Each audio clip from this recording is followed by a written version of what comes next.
عليكم ورحمة الله وبركاته. الحمد لله رب العالمين والعاقبة للمتقين ولا عدوان إلا على الظالمين، وأشهد أن لا إله إلا الله وحده لا شريك له، إله الأولين والآخرين قيوم السماوات والأرضين، وأشهد أن محمدا عبده ورسوله وصفيه من خلقه وحبيبه. أما بعد، يقول الله سبحانه وتعالى في كتابه العزيز: لقد أرسلنا رسلنا بالبينات وأنزلنا معهم الكتاب والميزان ليقوم الناس بالقسط وأنزلنا الحديد فيه بأس شديد ومنافع للناس وليعلم الله من ينصره ورسله بالغيب إن الله قوي عزيز. وقال رسول الله صلى الله عليه وسلم: إن دماءكم وأموالكم وأعراضكم عليكم حرام كحرمة يومكم هذا في شهركم هذا في بلدكم هذا، وستلقون ربكم فيسألكم عن أعمالكم، أو كما قال عليه الصلاة والسلام. صدق الله المولان العظيم وصدق رسوله النبي الكريم ونحن على ذلك من الشاهدين والشاكرين. أما بعد، الحمد لله، সমস্ত প্রশংসা, কৃতজ্ঞতা, শুকরিয়া, কালিমাতুশ শুকর, আলফাজুল হামদ, মাআনি ওয়া জুমলাতুস সানা একমাত্র মহান আল্লাহ সুবহানাহু ওয়া তাআলার জন্য, যিনি আমাদের সকলকে নিজ হাতে আপন কুদরতে সৃষ্টি করেছেন। যে আল্লাহ সুবহানাহু ওয়া তাআলা আমাদের সকলকে জীবন দান করেছেন, যিনি আমাদের সকলকে সুস্থ রেখেছেন, যিনি আমাদের সকলকে নিরাপদ রেখেছেন, যিনি আমাদের সকলকে সুস্থতা ও নিরাপত্তার সাথে তার ঘর মসজিদে আসা, তার ঘরের মেহমান হওয়া, তার ঘরে উপস্থিত হওয়া, জুমার নামাজ আদায় করার উদ্দেশ্যে তার ঘরে আসার তৌফিক এবং শক্তি দান করেছেন। আমরা সেই মহান আল্লাহ সুবহানাহু ওয়া তাআলার দরবারে তার নিয়ামতের শুকরিয়া আদায় করার উদ্দেশ্যে সকলেই পড়ছি আলহামদুলিল্লাহ। আল্লাহুম্মা লাকাল হামদু কামা ইয়ানবাগি লিজালালি ওয়াজহিক ওয়া আযীমি সুলতানিক। সালাত ও সালাম বর্ষিত হোক তার পক্ষ থেকে প্রেরিত সর্বশেষ ও সর্বশ্রেষ্ঠ রাসূল মুহাম্মদ রাসূলুল্লাহ সাল্লাল্লাহু আলাইহি ওয়াসাল্লামের উপর, যার মাধ্যমে আল্লাহ সুবহানাহু ওয়া তাআলা আমাদের সকলকে সর্বশ্রেষ্ঠ আসমানী কিতাব আল কোরআন দান করেছেন, যার মাধ্যমে আল্লাহ সুবহানাহু ওয়া তাআলা তার দ্বীন ও শরীয়তের নিয়ামতের পরিপূর্ণতার ঘোষণা দিয়ে ইরশাদ করেছেন: আল ইয়াউমা আকমালতু লাকুম দীনাকুম ওয়া আতমামতু আলাইকুম নি'মাতি ওয়া রাদিতু লাকুমুল ইসলাম দীনা। সেই সাথে সালাম ও শান্তি বর্ষিত হোক তার নিজ হাতে গড়া হযরত সাহাবায়ে কেরাম রাদিয়াল্লাহু তাআলা আনহুম তাদের উপর, যাদের মাধ্যমে আল্লাহ সুবহানাহু ওয়া তাআলা এই দ্বীনের আমানতকে, শরীয়তের সওদাকে, তাওহীদের তোহফাকে দুনিয়ার দ্বারে দ্বারে, পৃথিবীর প্রান্তরে প্রান্তরে পৌঁছে দিয়েছেন। আল্লাহ সুবহানাহু ওয়া তাআলা তাদের সকলের কবরকে চিরসবুজ ও সতেজ রাখুক এবং আমাদের সকলকে তাদের পথ ও মত অনুসরণ করে দুনিয়া ও আখিরাতে সৌভাগ্যবান মানুষ হওয়ার তৌফিক দান করুক, আল্লাহুম্মা আমিন। সম্মানিত উপস্থিতি, আল্লাহ সুবহানাহু ওয়া তাআলা সারা দুনিয়ার সমস্ত মাখলুককে সৃষ্টি করেছেন। আল্লাহ সুবহানাহু ওয়া তাআলা আমাদেরকে মানুষ হিসেবে সৃষ্টি করেছেন, আমাদেরকে সৃষ্টি জগতের সবচেয়ে সেরা আশরাফুল মাখলুকাত হিসেবে আল্লাহ সুবহানাহু ওয়া তাআলা সৃষ্টি করেছেন। আল্লাহ সুবহানাহু ওয়া তাআলা সূরাতুর রহমানের শুরুতে বলছেন: আর রহমান আল্লামাল কোরআন খালাকাল ইনসান। পরম দয়াময় সেই সত্তা যিনি মানুষকে কোরআন শিক্ষা দিয়েছেন। এরপরে খালাকাল ইনসান, মানুষকে সৃষ্টি করেছেন। আল্লামাহুল বায়ান, এবং মানুষকে মনের ভাব ব্যক্ত করার শক্তি, সামর্থ্য দান করেছেন। তো আল্লাহ সুবহানাহু ওয়া তাআলা মানুষকে সৃষ্টি করেছেন। মানুষের একটা বিশেষ বৈশিষ্ট্য যে মানুষ একাকী থাকতে পারে না। মানুষ সমাজবদ্ধ হয়ে, দলবদ্ধ হয়ে বসবাস করতে অভ্যস্ত। এবং আমরা যদি একটু খেয়াল করে দেখি যে আল্লাহ সুবহানাহু ওয়া তাআলা শুধুমাত্র মানব জাতিকেই যে দলবদ্ধ হয়ে, সমাজবদ্ধ হয়ে বসবাস করার ব্যবস্থা দিয়েছেন, বিষয়টা এমন না। বরং প্রায় সৃষ্টি জগতের প্রত্যেকটা সৃষ্টি, প্রত্যেকটা শ্রেণীর মাখলুকই যদি আমরা খেয়াল করি, দলবদ্ধ হয়েই তারা বসবাস করে। আমরা যদি আকাশের দিকে তাকাই, দেখবো সেখানে শূন্য স্থানে বাতাসে পাখিরা ভেসে বেড়াচ্ছে, উড়ে বেড়াচ্ছে, তারাও দলবদ্ধভাবে ঝাঁকে ঝাঁকে পাখিরা উড়ে বেড়াচ্ছে। যদি পানিতে অথবা নদীর দিকে তাকাই, দেখবো ঝাঁকে ঝাঁকে মাছ বিচরণ করতেছে। যদি বন জঙ্গলের দিকে খেয়াল করি অথবা বন জঙ্গলের প্রসঙ্গের সামনে আনি, তাহলে দেখবো সেখানে পশু তারা পালে পালে বিচরণ করছে, হরিণের পাল, বানরের পাল, দলবদ্ধ অবস্থায় তারা সেখানে বিচরণ করছে। আবার যদি আমরা গাছের ডালে মৌচাকের দিকে খেয়াল করি, সেখানেও দেখবো যে একটা মৌচাক, অনেক কয়েকটা মৌমাছি মিলে একটা মৌচাক তৈরি করে সেখানে তারা বিচরণ করছে, তাদের জীবন যাপন করছে। তো এই যে আল্লাহ সুবহানাহু ওয়া তাআলা তার সৃষ্টি জগৎকে এরকম রূপ, বৈচিত্র্য এবং তাদের মধ্যে বৈশিষ্ট্য দান করলেন, একদিকে আল্লাহ সুবহানাহু ওয়া তাআলা এই সৃষ্টি বৈচিত্র্য দ্বারা তার কুদরতের বহিঃপ্রকাশ ঘটাচ্ছেন, আবার আরেক দিকে আল্লাহ সুবহানাহু ওয়া তাআলা আমাদেরকে তাওহীদের শিক্ষা এবং সবক দিচ্ছেন। আল্লাহ সুবহানাহু ওয়া তাআলা যেন আমাদেরকে বোঝাতে চাচ্ছেন যে আমি দুনিয়ার সমস্ত মাখলুককে জোড়ায় জোড়ায় সৃষ্টি করেছি এবং আমি মাখলুককে এমন ভাবে সৃষ্টি করেছি তারা একাকী বাস না করে বরং সংঘবদ্ধ অবস্থায়, তারা শ্রেণীবদ্ধ অবস্থায়, দলবদ্ধ অবস্থায় বসবাস করতে বাধ্য। কিন্তু আমি আমার পাক জাত, আমার পবিত্র সত্তাকে সর্বপ্রকারের জোড়া, সর্বপ্রকারের শ্রেণী, সর্বপ্রকারের সমাজ, সর্বপ্রকারের সঙ্গ থেকে আমি আমার নিজেকে, আমার জাতকে, আমার পাক সত্তাকে চিরপবিত্র রেখেছি। আমার কোনো জোড়া নাই, আমার কোনো সঙ্গ নাই, আমার কোনো সমাজ নাই, আমি এক, অদ্বিতীয়। এই সবকটাই আল্লাহ সুবহানাহু ওয়া তাআলা আমাদেরকে সূরাতুল ইখলাসের মধ্যে দিচ্ছেন। কুল হুয়াল্লাহু আহাদ, আল্লাহুস সামাদ, লাম ইয়ালিদ ওয়া লাম ইউলাদ ওয়া লাম ইয়াকুল লাহু কুফুয়ান আহাদ। হে নবী, আপনি আপনার উম্মতকে বলুন, আল্লাহু আহাদ, আল্লাহ এক, তার কোনো সাথী নাই, তার কোনো সঙ্গী নাই, কোনো সঙ্গীর প্রয়োজন তার নাই। আল্লাহুস সামাদ, তিনি সমস্ত প্রয়োজন থেকে চিরপবিত্র। লাম ইয়ালিদ ওয়া লাম ইউলাদ, তিনি কাউকে জন্ম দেননি এবং তিনিও কারো থেকে জন্ম নেননি। ওয়া লাম ইয়াকুল লাহু কুফুয়ান আহাদ, এবং এই সৃষ্টি জগতের মধ্যে তার সমকক্ষ, তার সমতুল্য আর কেউ নাই। এই সবক, এই শিক্ষা আল্লাহ সুবহানাহু ওয়া তাআলা আমাদেরকে সৃষ্টি জগতের ব্যবস্থা থেকেই দিলেন। তা আমরা মানুষের কথা বলছিলাম যে আল্লাহ সুবহানাহু ওয়া তাআলা মানুষকে দলবদ্ধ অবস্থায় বসবাস করার ব্যবস্থা দিয়ে সৃষ্টি করেছেন। মানব সমাজের সবচাইতে ক্ষুদ্রতম যে সংঘবদ্ধ অবস্থা সেটা হচ্ছে পরিবার সিস্টেম।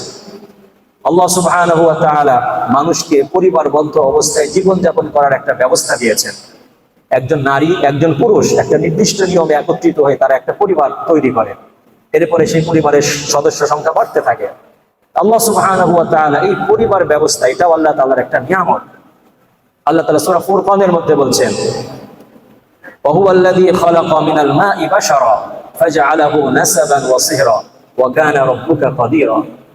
তিনি সেই মহান সত্তা যিনি মানুষকে পানি থেকে সৃষ্টি করেছেন এবং এরপরে মানুষকে আত্মীয়তার সম্পর্ক এবং বৈবাহিক সম্পর্ক দান করেছেন। ওয়া কানা রাব্বুকা কাদিরা, এবং আপনার প্রতিপালক সবকিছু করতে সক্ষম। সূরাতুর রুমের মধ্যে আল্লাহ তাআলা আরেকবার ইরশাদ করেছেন, ওয়া মিন আয়াতিহি আন খালাকা লাকুম মিন আনফুসিকুম আজওয়াজা লিতাসকুনু ইলাইহা ওয়া জাআলা বাইনাকুম মাওয়াদ্দাতা ওয়া রাহমা ইন্না ফি যালিকা লাআয়াতিন লিকাওমিন ইয়াতাফাক্কারুন। যে আল্লাহ তাআলা মানুষকে যে পরিবার ব্যবস্থা দান করেছে, এই পরিবার ব্যবস্থার মধ্যে চিন্তাশীল সম্প্রদায়ের জন্য চিন্তার খোরাক রয়েছে, সেই কথা আল্লাহ আয়াতের শেষে উল্লেখ করলেন। তো সম্মানিত উপস্থিতি, মানুষ পরিবার দিয়ে শুরু করে তার সংঘবদ্ধ জীবনযাত্রা। পরিবার থেকে সমাজ, সমাজ থেকে রাষ্ট্র, রাষ্ট্র থেকে সারা দুনিয়া। আল্লাহ তাআলা সেই দিকে ইঙ্গিত করছেন, ইন্না খালাকনাকুম মিন যাকারি ওয়া উনসা ওয়া জাআলনাকুম শুউবান ওয়া ক্বাবাইলা লিতাআরাফু ইন্না আকরামাকুম ইনদাল্লাহি আতকাকুম। তো সম্মানিত উপস্থিতি, আল্লাহ সুবহানাহু ওয়া তাআলা মানুষকে যেই দুনিয়াতে জীবনযাপন করার ব্যবস্থা দিয়েছেন, সেই জীবনযাপন হচ্ছে একটা সংঘবদ্ধ জীবন। এই কথাগুলো আমি মূলত একটা বিষয়ের দিকে ইঙ্গিত করার জন্য এই ভূমিকা স্বরূপ বললাম। আজকে ইনশাআল্লাহ আমরা আলোচনা করব আমাদের একটা সামাজিক সমস্যা। আমরা মাঝে মধ্যেই শুনি বা মাঝে মধ্যে আমরা খেয়াল করি যে অনেক সময় মানুষ নিজে হাতে আইনকে উঠায় নেয়, বিচারকে উঠায় নেয়। উদাহরণ হিসাবে, মসজিদে অথবা বাজারে একটা চোর সন্দেহ কাউকে ধরা হলো, তো মানুষ বিচারটা নিজের হাতে উঠায় নেয় এবং সন্দেহ বশবর্তী হয়ে এমনভাবে তাকে হেনস্থার স্বীকার করে যে শেষ পর্যন্ত তার জীবন চলে যেতে বাধ্য হয়। এটা একটা সামাজিক সমস্যা, আমরা মাঝে মধ্যেই শুনে থাকি। এই সমস্যাটাকে ইসলাম কিভাবে দেখে থাকে, ইসলামের বিধান কি হতে পারে, এই সম্পর্কে ইনশাআল্লাহ আমরা আলোচনা করব। তো সম্মানিত উপস্থিতি, আল্লাহ সুবহানাহু ওয়া তাআলা আমাদেরকে যে জীবন ব্যবস্থা দিয়েছেন, যে শরীয়ত এবং দ্বীন আমাদেরকে দিয়েছেন, তো সম্মানিত উপস্থিতি, আল্লাহ সুবহানাহু ওয়া তাআলা আমাদেরকে যে জীবন ব্যবস্থা দিয়েছেন, যে শরীয়ত দিয়েছেন, এই শরীয়তের মূল কথা হচ্ছে লিয়াকুমান নাসু বিল কিসত। সূরা হাদীদের মধ্যে আল্লাহ তাআলা ইরশাদ করেছেন যে আমি আসমান থেকে জীবন ব্যবস্থা দিয়েছি, আমি মানুষের মাঝে নবী রাসূল প্রেরণ করেছি বিল বাইয়িনাত, সুস্পষ্ট প্রমাণ সহ। ওয়া আনজালনা মাআহুমুল কিতাবা ওয়াল মিজান, এবং আমার সে প্রেরিত নবী এবং রাসূলদের মাধ্যমে আমি দুনিয়ার মানুষকে কিতাব এবং মিজান দিয়েছি, মানদণ্ড দিয়েছি। এই সব কিছুর উদ্দেশ্য কি? লিয়াকুমান নাসু বিল কিসত, যাতে মানুষ সমাজে ইনসাফ কায়েম করতে পারে, মানুষ সমাজে ন্যায্যতা এটা প্রতিষ্ঠিত করতে পারে, বৈষম্য থেকে মুক্ত একটা সমাজ ব্যবস্থা দুনিয়ার মানুষ দুনিয়াতে কায়েম করতে পারে, যাতে সেখানে প্রত্যেক মানুষ তার যোগ্যতা অনুযায়ী তার পদ লাভ করবে, এবং যদি কোনো মানুষ সেখানে অপরাধ করে তার শাস্তি তার অপরাধের সমপরিমাণ হবে, বিন্দুমাত্র কম বেশি হবে না। আমরা যদি আরেকটু খেয়াল করি, আল্লাহ সুবহানাহু ওয়া তাআলা আমাদেরকে যে শরিয়া জীবন ব্যবস্থা দিয়েছেন, এই জীবন ব্যবস্থা দুনিয়াতে এসেছে 6টা উদ্দেশ্যকে বাস্তবায়ন করার জন্য, যেগুলোকে মাকাসিদুশ শরিয়া আল কুল্লিয়া বলা হয়। শরিয়তের মৌলিক উদ্দেশ্য কি? আল্লাহ সুবহানাহু ওয়া তাআলা পবিত্র কোরআনে এবং তার প্রেরিত রাসূলের মাধ্যমে যত বিধান মানুষের সামনে পেশ করেছেন, প্রত্যেকটা উদ্দেশ্য, প্রত্যেকটা বিধানকে যদি আমরা শ্রেণীবদ্ধভাবে ভাগ করতে চাই, তো শেষমেশ আমরা দেখব যে 6টা উদ্দেশ্যে গিয়ে পবিত্র কোরআন এবং হাদিসের সমস্ত বিধান বিভক্ত হয়ে গেছে। আল্লাহ সুবহানাহু ওয়া তাআলা প্রথম যে উদ্দেশ্যে দ্বীন এবং শরীয়ত মানব জাতিকে দান করেছেন, সেই প্রথম উদ্দেশ্য হচ্ছে হিফজুদ্দীন, বান্দা এবং আল্লাহর মধ্যকার সম্পর্ককে গভীর করা, সেটাকে হেফাজত করা, সেটাকে সংরক্ষণ করা। আল্লাহ এই জন্য নামাজের আদেশ দিয়েছেন, রোজার আদেশ দিয়েছেন, শিরক কুফরি বেদাত থেকে মুক্ত থাকার আদেশ দিয়েছেন, নাস্তিকতা থেকে মুক্ত থাকার আদেশ দিয়েছেন, এবং আল্লাহ আদেশ দেওয়ার সাথে সাথে হুদুদ এবং শরীয়তের দণ্ডবিধিও কায়েম করেছেন। মান বাদ্দালা দীনাহু ফাকতুলুহু, যদি কোনো ব্যক্তি ইসলাম ধর্ম গ্রহণ করার পরে স্বজ্ঞানে ইসলাম ধর্ম পরিত্যাগ করে, মুসলমান হওয়ার পরে যদি ইসলাম ধর্ম ত্যাগ করে, তার বিধান ফাকতুলুহু, তাকে মৃত্যুদণ্ড দাও, এটা ইসলামের বিধান। তো শরীয়তের প্রথম উদ্দেশ্য ছিল মানুষ এবং আল্লাহর মধ্যকার সম্পর্ককে হেফাজত করা। দ্বিতীয় যে উদ্দেশ্যে আল্লাহ সুবহানাহু ওয়া তাআলা তার শরিয়া দুনিয়াতে নাজিল করেছে, সেটা হচ্ছে হিফজুন নাফস, মানুষের জীবন সংরক্ষণ করা। মানুষের জীবন যাতে বিনা কারণে মানুষের জীবন বিসর্জন দিতে না হয়, মানুষকে মৃত্যুর সম্মুখীন হতে না হয়, এই জন্য আল্লাহ সুবহানাহু ওয়া তাআলা একটা পরিপূর্ণ জীবন ব্যবস্থা আমাদেরকে দিয়েছেন। ওয়ালাকাদ কাতাবনা আলা বানি ইসরাঈল, আল্লাহ সুবহানাহু ওয়া তাআলা বলছেন ওয়ালাকুম ফিল কিসাসি হায়াতুন ইয়া উলিল আলবাব, যদি কোনো মানুষ অন্যায়ভাবে কোনো মানুষকে হত্যা করে, তার বিধান আল্লাহ সুবহানাহু ওয়া তাআলা পবিত্র কোরআনে দিয়ে রেখেছেন। এবং আল্লাহ সুবহানাহু ওয়া তাআলা প্রথমে বলছেন ওমা কানা লিল মুমিনিন আই ইয়াকতুলা মুমিনান ইল্লা খাতাআ, যে একজন মুমিন তো আরেকজন মুমিনকে হত্যা করতেই পারে না, যদি করে তার পরিপূর্ণ বিধান আল্লাহ পবিত্র কোরআনে দিয়েছেন। এবং আল্লাহ শেষে বলছেন সূরা বাকারাতে বলছেন ওয়ালাকুম ফিল কিসাসি হায়াতুন ইয়া উলিল আলবাব, হে জ্ঞানী সম্প্রদায়, তোমাদের যে কিসাসের ব্যবস্থা আমি দিলাম, যে কেউ কাউকে হত্যা করলে, অন্যায়ভাবে হত্যা করলে তাকে হত্যা করতে হবে, এই ব্যবস্থার মধ্যে তোমাদের জন্য তোমাদের জীবন ব্যবস্থা রয়েছে, তোমাদের জীবনের নিরাপত্তা রয়েছে। তো আল্লাহ সুবহানাহু ওয়া তাআলা মানব জাতির জীবনকে হেফাজত করার জন্য কিছু বিধান দিয়েছেন। দ্বিতীয় উদ্দেশ্য ছিল শরীয়তের। তৃতীয় যে মৌলিক উদ্দেশ্যে আল্লাহ সুবহানাহু ওয়া তাআলা তার শরিয়া দুনিয়ার বুকে নাজিল করেছে, সেটা হচ্ছে হিফজুন নাফস, হিফজুন নাসল, মানব জাতির বংশধারাকে হেফাজত করা। এই জন্য আল্লাহ সুবহানাহু ওয়া তাআলা বিবাহ ব্যবস্থা প্রবর্তন করেছেন, চালু করেছেন, মানুষকে বিধান দিয়েছেন। মানুষ, একজন নারী একজন পুরুষ, তাদের মাধ্যমে পরিবার সৃষ্টি হয়, সেখান থেকে তাদের বংশধারা সৃষ্টি হয়, এবং এইভাবে আল্লাহ সুবহানাহু ওয়া তাআলা হযরত আদম আলাইহিস সালাম থেকে নিয়ে কিয়ামত পর্যন্ত মানব জাতির বংশধারাকে টিকিয়ে রাখবে। এই জন্য যাতে মানুষের বংশধারা অপবিত্র না হয়, আল্লাহ সুবহানাহু ওয়া তাআলা ব্যভিচারকে হারাম করেছেন। আয-যানিয়াতু ওয়াজ-যানি ফাজলিদু কুল্লা ওয়াহিদিন মিনহুমা মিআতা জালদা, যদি কেউ এই অপরাধে প্রমাণিত হয় তার জন্য বিধান রয়েছে, পবিত্র কোরআনে বিধান রয়েছে, হাদিসে বিধান রয়েছে। তো শরিয়া নাজিলের তৃতীয় উদ্দেশ্য ছিল মানব জাতির বংশধারাকে হেফাজত করা। চতুর্থ যে উদ্দেশ্যে আল্লাহ সুবহানাহু ওয়া তাআলা শরিয়া দান করেছেন, সেটা হচ্ছে মানুষের আকলকে হেফাজত করা। মানুষের আকল, মানুষের বুদ্ধি, মানুষের মেধা যেন ঠিক থাকে, এবং এই মেধা দ্বারা, এই বুদ্ধি দ্বারা যেন মানুষ সৃষ্টিজীব নিয়ে চিন্তা করতে পারে, আল্লাহর দ্বীন আল্লাহর বিধিবিধান নিয়ে চিন্তা করতে পারে এবং মানব জাতির কল্যাণে সেটাকে ব্যবহার করতে পারে। এই জন্য আল্লাহ এমন সমস্ত জিনিসকে গ্রহণ করা হারাম করেছেন যেটা মানুষের বিবেকে অথবা মানুষের বুদ্ধিতে মানুষের মেধাতে প্রভাব ফেলে। ইন্নামাল খামরু ওয়াল মাইসিরু ওয়াল আনসাবু ওয়াল আজলামু রিজসুম মিন আমালিশ শাইতান ফাজতানিবুহু লাআল্লাকুম তুফলিহুন। আল্লাহ এই জন্য মদ পানকে হারাম করেছেন। যে সমস্ত জিনিস গ্রহণ করলে মানুষের বুদ্ধি লোপ পায়, এই সমস্ত নেশা জাতীয় জিনিসকে আল্লাহ হারাম করে দিয়েছেন এবং আল্লাহ শরীয়তে বিধান কায়েম করেছেন, যদি কেউ এগুলো পান করে ব্যবহার করে তার জন্য শাস্তি রয়েছে। পঞ্চম যে উদ্দেশ্যে আল্লাহ সুবহানাহু ওয়া তাআলা শরিয়া দান করেছে সেটা হচ্ছে মানুষের মর্যাদা হেফাজত করা। মানুষকে যেন বিনা কারণে তার মর্যাদা কেউ নষ্ট করতে না পারে সেই বিধান, সেই ব্যবস্থা আল্লাহ দিয়েছেন। والذين يرمون المحصنات ثم لم يأتوا بأربعة شهداء فاجلدوهم 80 جلدة ولا تقبلوا لهم شهادة أبدا। যদি কেউ কোনো মুমিন পুরুষ মুমিন মহিলাকে নারীকে যদি জিনা বা ব্যভিচারের অপবাদ দেয় এবং সেটা আইনের সামনে প্রমাণ করতে না পারে তাকে শাস্তির সম্মুখীন হতে হবে। এবং আল্লাহ বলছেন ওয়ালা তাকবালু লাহুম শাহাদাতান আবাদা, এরকম একটা অপবাদ দেওয়ার পরে কখনোই আর তাদের সাক্ষ্য আদালতে বিচারে গ্রহণ করা হবে না। পঞ্চম উদ্দেশ্য ছিল মানুষের মর্যাদাকে হেফাজত করা। ষষ্ঠ যে উদ্দেশ্যে আল্লাহ সুবহানাহু ওয়া তাআলা তার দ্বীনকে শরীয়তকে দুনিয়ার বুকে নাজিল করেছে সেটা হচ্ছে মানুষের সম্পদকে হেফাজত করা। মানুষের সম্পদ যাতে নষ্ট না হয়, মানুষের সম্পদ যেন কেউ অন্যায়ভাবে গ্রাস করতে না পারে, এই জন্য আল্লাহ একটা পরিপূর্ণ ব্যবস্থা দিয়েছেন। ওয়াসসারিকু ওয়াসসারিকাতু ফাকতুউ আইদিয়াহুমা জাযাআন বিমা কাসাবা নাকালাম মিনাল্লাহ। যদি কেউ মানুষের সম্পদকে চুরি করে তার বিধান শরীয়ত স্পষ্ট রূপে ব্যক্ত করেছে। তো সম্মানিত উপস্থিতি, এই 6টা উদ্দেশ্য হচ্ছে শরীয়ত নাজিলের মৌলিক উদ্দেশ্য। এই 6টা উদ্দেশ্যকে কেউ 5টা উদ্দেশ্যের মধ্যে সীমাবদ্ধ করেছেন, যে মানুষের মর্যাদাকে কেউ মানুষের জীবন হেফাজতের মধ্যে একত্রিত করেছেন। তো আমরা যদি খেয়াল করি তো আল্লাহ সুবহানাহু ওয়া তাআলা এই 6টা উদ্দেশ্যে তার শরিয়া বা তার জীবন ব্যবস্থা মানুষের হাতে দিয়েছেন। তো মানুষ যদি শরিয়া অনুযায়ী চলে তো দুনিয়ার বুকে এই 6টা উদ্দেশ্য বাস্তবায়িত হবে। মানুষের মধ্যে কোনো জুলুম থাকবে না, মানুষের মধ্যে কোনো বৈষম্য থাকবে না এবং মানুষ অপরাধ করে পার পেয়ে যাবে সেই সুযোগ ইসলাম রাখেনি। কিন্তু এখন সমস্যা, এই আইন এই বিচার কার্যকর করবে কে? এই আইন বাস্তবায়ন করার দায়িত্ব আল্লাহ কাকে দিয়েছেন? কোনো আমার আপনার মতো সাধারণ মানুষকে আল্লাহ দেননি, বরং প্রত্যেকটা কাজের দায়িত্বশীল ব্যক্তিবর্গ রয়েছে।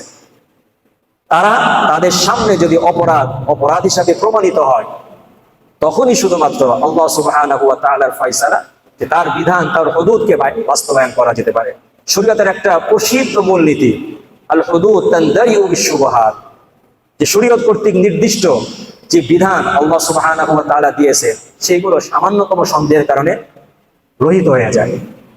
এই জন্য কোনো অপরাধ শুধুমাত্র সন্দেহের বশবর্তী হয়ে অপরাধের শাস্তি প্রয়োগ করার সুযোগ শরীয়ত রাখেনি।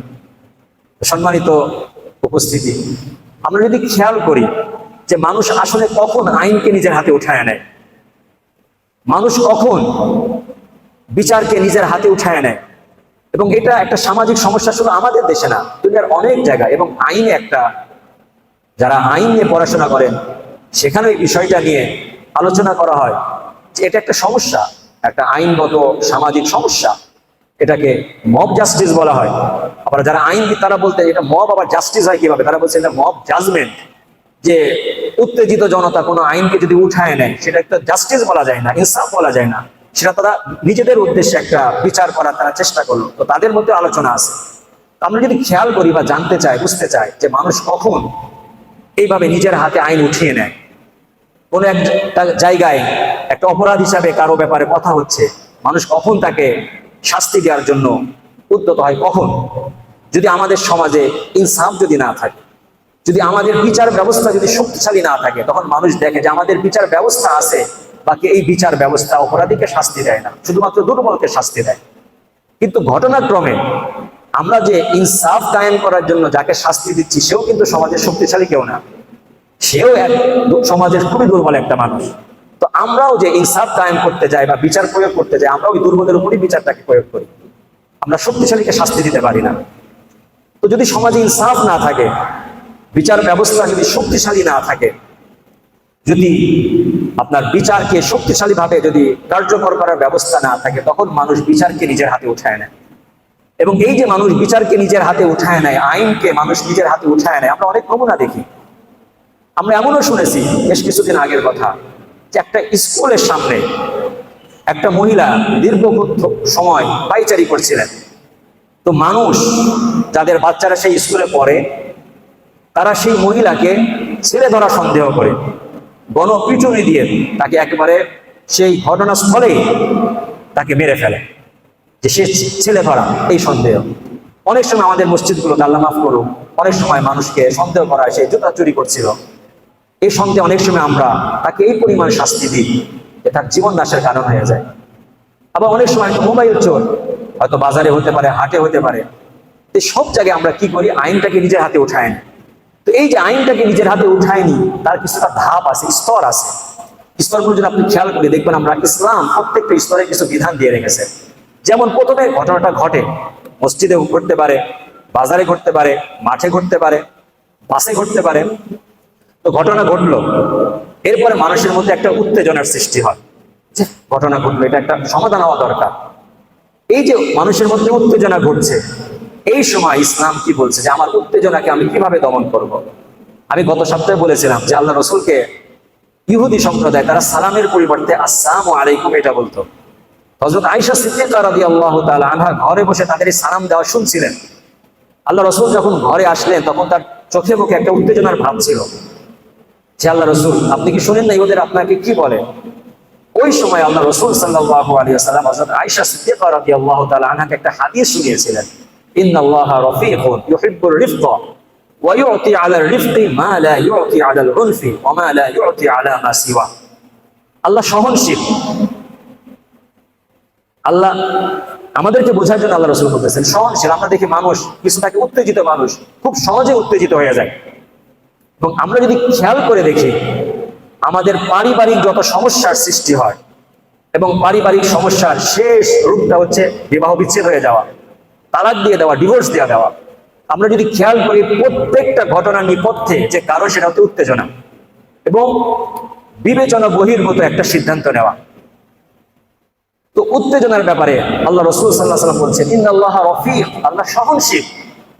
আল্লাহ বান্দাকে গুনাহ করতে দেখে আল্লাহর মধ্যে গায়রত আসে, আল্লাহর মধ্যে অভিমান আসে। আল্লাহ ইচ্ছা করলে সেই ঘটনার মুহূর্তে আল্লাহ শাস্তি দিতে পারতেন। আল্লাহ রফিক, সুযোগ দেন, অবকাশ দেন যে বান্দা ফিরে আসে কিনা। এরপরে ওয়ায়ুতি আলার রিফকি মা লা ইউতি আলাল উনফি, এবং বান্দার মধ্যে যদি এই গুণ থাকে, সহনশীলতা থাকে, তো আল্লাহ সেই বান্দাকে এমন কিছু দেন যা কঠোরতার কারণে কঠোরতার মধ্যে দেন না। ওয়া মা লা ইউতি আলা মা সিওয়া, এবং কঠোরতা ছাড়া আরো যত বিষয় আছে, অর্থাৎ সহনশীল ছাড়া আরো যত অবস্থা, যত গুণ হতে পারে, সেই সমস্ত গুণে আল্লাহ যা দেন না, আল্লাহ সহনশীল এই গুণের উপর বান্দাকে তা দান করেন। আমাকে আপনাকে আল্লাহ সুবহানাহু ওয়া তাআলা তার রাসূলের মাধ্যমে সহনশীল হওয়ার শিক্ষা দিচ্ছেন, যে ঘটনা ঘটলেই আমাকে আপনাকে উত্তেজিত হতে হবে এমন না, সহনশীল হই। সহনশীলতার মাধ্যমে আল্লাহ সুবহানাহু ওয়া তাআলা এমন একটা পরিবেশ সৃষ্টি করবেন যে পরিবেশটা আমার আপনার জন্য আফসোসের কারণ হবে না। তো মানুষ একটা ঘটনা দেখে উত্তেজিত হয়ে যায়, এরপরে মানুষ অভিযুক্ত ব্যক্তিকে কি করে, পাকড়াও করে, তাকে ধরে। এই ফাঁক দিয়ে কি হয়, একটা গুজব ছড়ায় যায়, একটা মিথ্যা ছড়ায় যায়, যে মিথ্যা বা গুজবটা মানুষকে আরো বেশি উত্তেজিত করে। তো গুজবের ব্যাপারে, মিথ্যা বা একটা সংবাদ শোনার পরে কোনো ফয়সালা দেওয়ার ব্যাপারে ইসলাম কি বলছে, এটা বিখ্যাত হাদিস, কাফা বিল মারই কাযিবান আন ইউহাদ্দিসা বিকুল্লি মা সামিআ।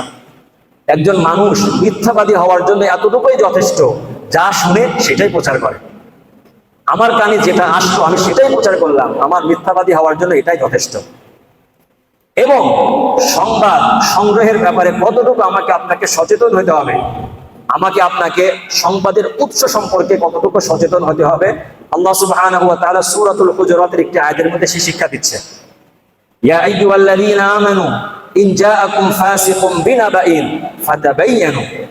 হে মুমিন সম্প্রদায়, যদি কোনো পাপিষ্ঠ ব্যক্তি, ফাসিক শব্দ এখানে উল্লেখ করা হয়েছে, কোনো পাপিষ্ঠ ব্যক্তি তোমাদের কাছে কোনো সংবাদ নিয়ে আসে, ফাতাবায়ানু, সেটাকে যাচাই করে দেখো।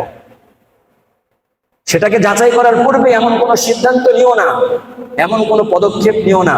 যদি নিয়ে ফেলো কি হবে, আন তুসিবু কওমান বিজাহালাতিন ফাতুসবিহু আলা মা ফাআলতুম নাদিমিন। যে তোমরা সেই সংবাদকে গ্রহণ করে এমন কোনো সিদ্ধান্ত নিয়ে ফেললে, এমন কোনো সম্প্রদায়ের বিরুদ্ধে অভিযান করে ফেললে, যুদ্ধ করে ফেললে, অথবা এমন কোন মানুষকে শাস্তি দিয়ে ফেললে, পরবর্তীতে যখন বাস্তবতা তোমাদের সামনে প্রকাশ পাবে তখন তোমরা তখন তোমরা লজ্জিত হবে যে আমরা কি করলাম। এমনকি আরেকটি আয়াতে আল্লাহ সুবহানাহু ওয়া তাআলা উম্মাহকে কতটুকু সতর্ক করছেন, ইয়া আইয়ুহাল্লাযীনা আমানু ইযা দারাবতুম ফি সাবিলিল্লাহ ফাতাবায়ানু ওয়া লা তাকুলু লিমান আলকা ইলাইকুমুস সালামা লাস্তা মুমিনা। হে মুমিন সম্প্রদায়, যখন আমার রাস্তায় জিহাদে তোমরা বের হও, জিহাদ করা অবস্থায় যদি কেউ তোমাদেরকে সালাম দেয়, তোমাদের সামনে তার ইসলামকে প্রচার করে, প্রকাশ করে, ওয়ালা তাকুলু লিমান আলকা ইলাইকুমুস সালামা লাস্তা মুমিনা, তোমরা তাকে এই কথা বলো না যে তুমি মুমিন না, তুমি মুসলমান না, তুমি ভয়ে ইসলাম গ্রহণ করছো। এই ব্যাপারে দুইটা প্রসিদ্ধ ঘটনা আছে হাদিসের মধ্যে, ঘটনাগুলোর দিকে যায়। হযরত আবু মা'বাদ আল-মিকদাদ ইবনুল আসওয়াদ রাদিয়াল্লাহু তাআলা আনহু, তিনি একজন বিখ্যাত সাহাবী। আবু মা'বাদ তিনি আল্লাহ রসুলের কাছে একটা সমস্যার কথা পেশ করলেন, আল্লাহ রসুলের কাছে একটা মাসআলা জানতে চাইলেন।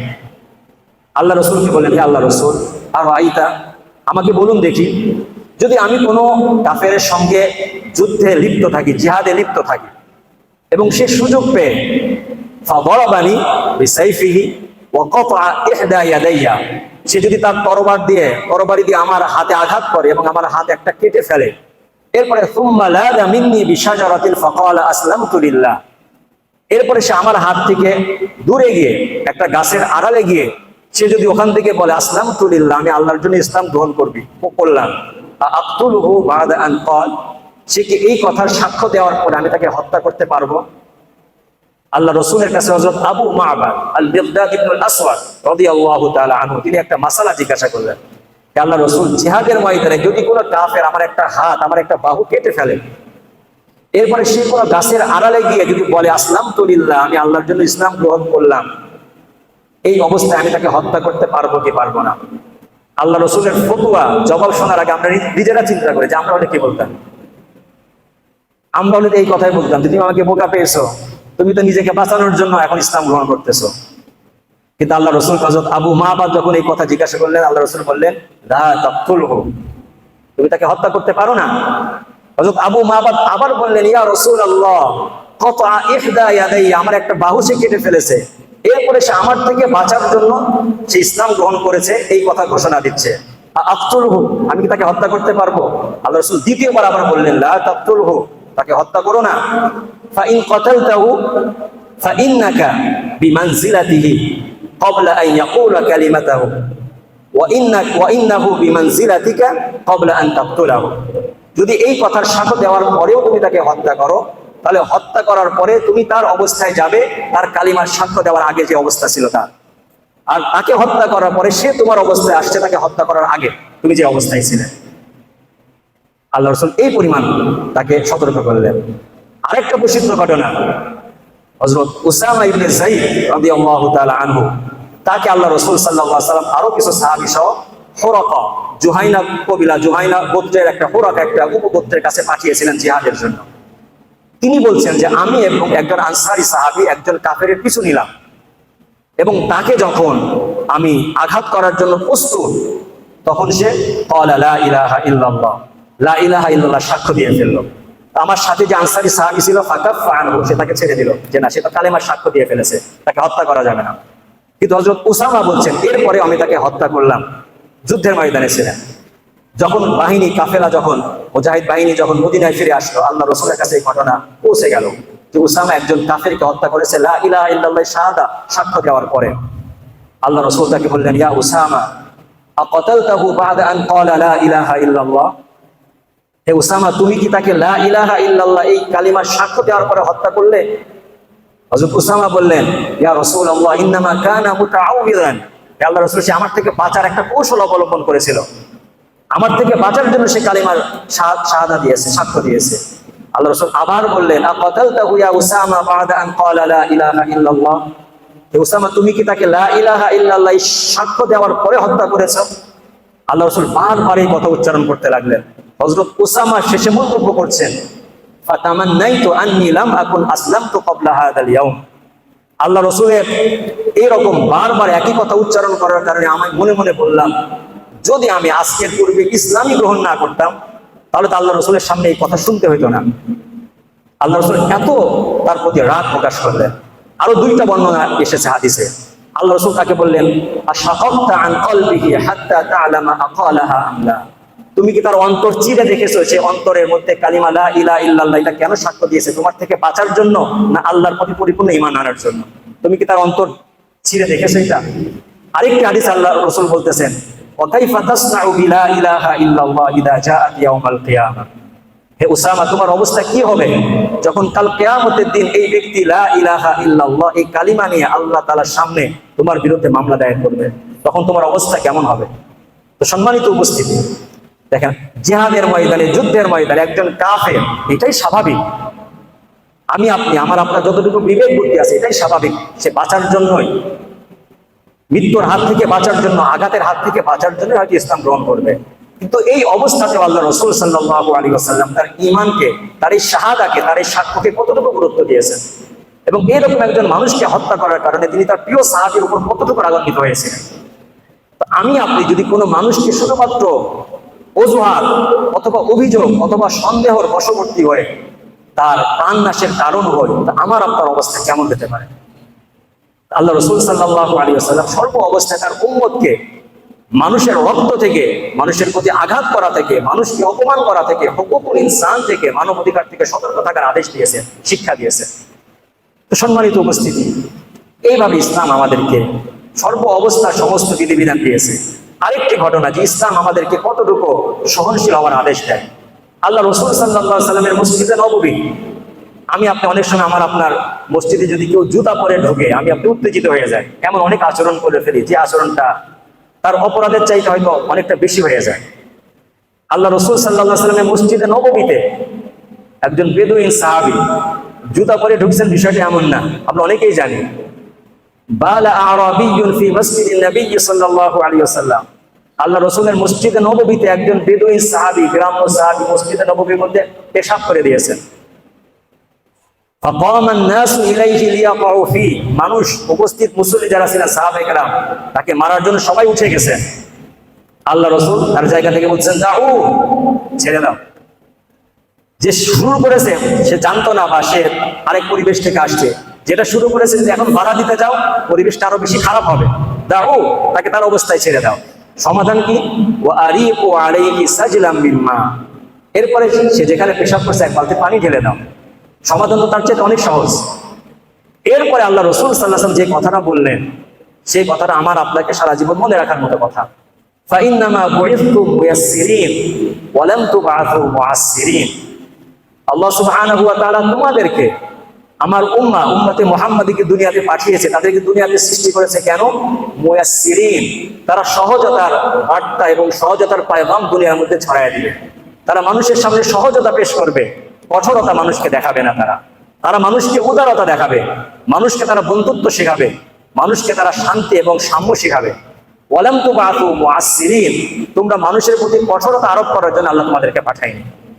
তো সম্মানিত উপস্থিতি, উম্মতে মুহাম্মাদীর বিশেষ বৈশিষ্ট্য যে উম্মাহ মুয়াসসিরা, এই উম্মাহ সহজ উম্মাহ। এই উম্মাহ মানুষের উপর কঠোরতা আরোপ করে না।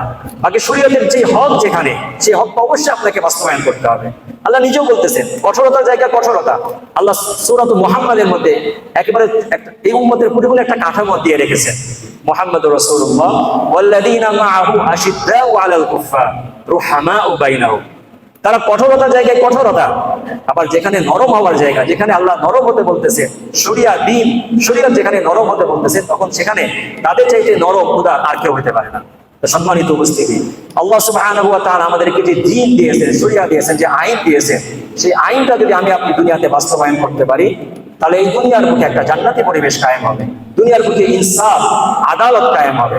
কিন্তু এই আইনকে বাস্তবায়ন করার দায়িত্ব আমার আপনার নিজের না। এই আইনকে বাস্তবায়ন করার একটা আপনার পদ্ধতি রয়েছে, একটা মেকানিজম রয়েছে। আমি আপনি যদি কোনো জায়গায় আইনকে নিজের হাতে উঠায় নি, আমি আপনি অপরাধী সাব্যস্ত হব। আল্লাহ সুবহানাহু ওয়া তাআলা আমাকে আপনাকে দিন পালন করার কথা বলেছে।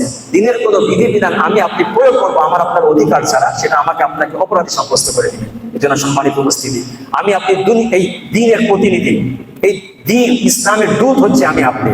তো যেখানে আমি আপনি যাব, দিনের কথা আমি আপনি ছড়াবো, মানুষকে সহজতার কথা শোনাবো, মানুষকে আল্লাহর রহমতের কথা শোনাবো, যাতে মানুষ দিনের পথে আসে। মানুষকে আমি আপনি কঠোরতা দেখাবো না, মানুষকে আমি আপনি বৈষম্যের কথা বলবো না, যাতে মানুষ দিন থেকে, ইসলাম থেকে বিমুখ হয়ে যায়। বরং মানুষ যেন ইসলামের কথা শুনে, ইসলামের দয়ার কথা শুনে, ইসলামের রহমতের সুশীতল ছায়ার কথা শুনে মানুষ যেন ইসলাম থেকে, অন্যান্য ধর্ম থেকে যেন ইসলামের দিকে ধাবিত হয়। তারা যেন নিজেরাই কথা বলতে বাধ্য হয় যে আমাদের পরিপূর্ণ অধিকার তো ইসলামের মধ্যেই বিদ্যমান, অন্য কোনো মানব রচিত জীবন ব্যবস্থা, অন্য কোনো দিনের মধ্যে, অন্য কোনো ধর্মের মধ্যে তো আমাদের পরিপূর্ণ ব্যবস্থা রাখা হয়নি। মানুষ যেন এই কথা বলতে বাধ্য হয়, মানুষ যেন ইসলামের ছায়াকে নিজের জীবনের জন্য ছায়া হিসেবে বিবেচনা করতে, গ্রহণ করতে বাধ্য হয়। আল্লাহ সুবহানাহু ওয়া তাআলা আমাদের সকলকে সেই তৌফিক দান করে, সবাই বলে আমিন। ওয়া আখিরু দাওয়ানা আলহামদুলিল্লাহি রাব্বিল আলামিন।